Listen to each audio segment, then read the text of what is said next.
بسم اللہ الرحمن الرحیم۔ شروع اللہ کے نام سے جو بڑا مہربان نہایت رحم کرنے والا ہے۔ ناظرین، اس ویڈیو میں ہم جانیں گے وہ دو قیدی کون تھے جو حضرت یوسف علیہ السلام کے ساتھ زندان میں رہے، اور انہوں نے خواب میں ایسا کیا دیکھا کہ جن کی تعبیر جاننے کے لیے وہ حضرت یوسف علیہ السلام کے پاس آئے۔ اس کے علاوہ مزید جانیں گے کہ فرعون نے خواب میں ایسا کیا دیکھا کہ اس نے تمام نجومیوں کو اس خواب کی تعبیر کے لیے جمع کیا۔ ناظرین، یہ سب جاننے کے لیے میری ویڈیو اینڈ تک لازمی دیکھیں۔ اللہ تعالیٰ نے حضرت یوسف علیہ السلام کو حکمت و دانش کے جہاں اور خزانے عطا فرمائے تھے، وہاں خواب کی تعبیر کا علم بھی بطور خاص آپ کو عطا کیا تھا۔ ایک دفعہ فرعون اپنے دو اہلکاروں سے ناراض ہوا اور ان کو اسی زندان میں ڈلوا دیا جس میں حضرت یوسف علیہ السلام تھے۔ ان میں سے ایک شاہی ساکھیوں کا سردار تھا اور دوسرا نان پوزوں کا سردار۔ زندان میں ان دونوں قیدیوں نے خواب دیکھے اور وہ ان کی تعبیر معلوم کرنے کے لیے حضرت یوسف علیہ السلام کے پاس آئے۔ سردار ساکی نے کہا کہ میں نے دیکھا ہے کہ میں شراب کے لیے انگور نچوڑ رہا ہوں، اور نان پکانے والے نے کہا کہ میں نے دیکھا کہ سر پر روٹیوں کا ٹوکرا اٹھائے ہوئے ہوں اور پرندے اس سے نوچ نوچ کر کھا رہے ہیں۔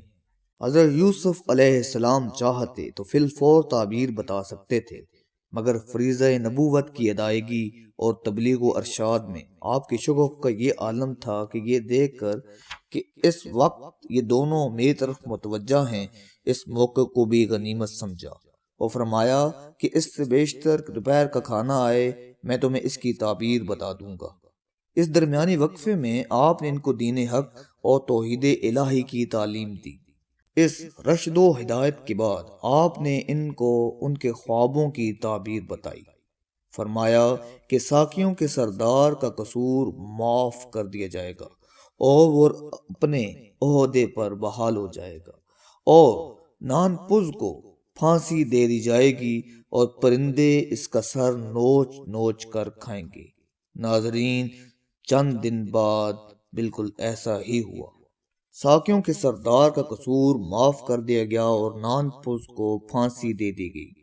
سردار ساکی سے آپ نے فرمایا تھا کہ جب تو فرعون کی خدمت میں پہنچے تو اس سے میرا ذکر کرنا، مگر جب وہ دربار میں پہنچا تو وہ اپنی درباری مصروفیتوں میں آپ کو بالکل بھول گیا۔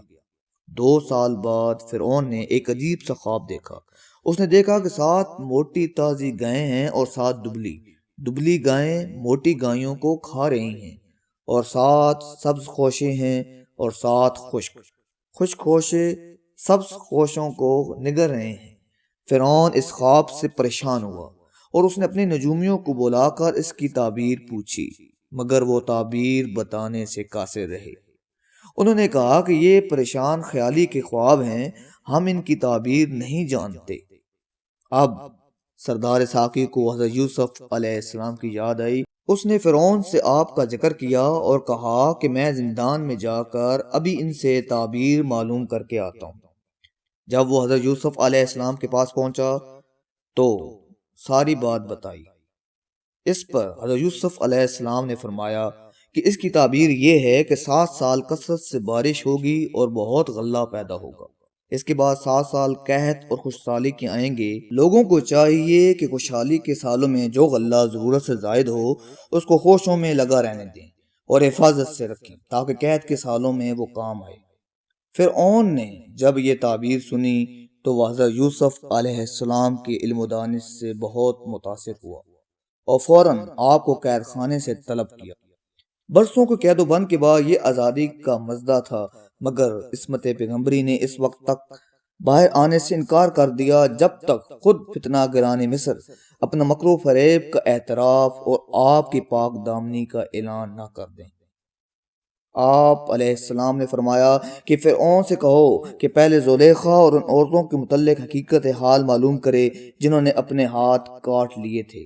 فرعون نے تفتیش حال کی اور دعوت میں شرکت کرنے والی عورتوں سے پوچھا کہ اس وقت کیا ہوا تھا جب یوسف علیہ السلام کو تم نے اپنی طرف مائل کرنا چاہا تھا؟ انہوں نے کہا کہ ہم نے ان میں کوئی برائی نہیں دیکھی۔ زلیخا، جس کا معاملہ اب ہوس سے گزر کر محبت کی پختگی تک پہنچ گیا تھا، پکار اٹھی کہ بے شک میں نے یوسف علیہ السلام کو اپنی طرف مائل کرنا چاہا تھا، مگر وہ ثابت قدم رہے۔ ان کا دامن بے داغ اور ہر گناہ سے پاک ہے۔ اس اعتراف اور اعلان بریت کے بعد آپ قید خانے سے باہر تشریف لائے۔ ناظرین، میری ویڈیو اچھی لگی ہو تو لائک کر دیں اور چینل سبسکرائب کر دیں۔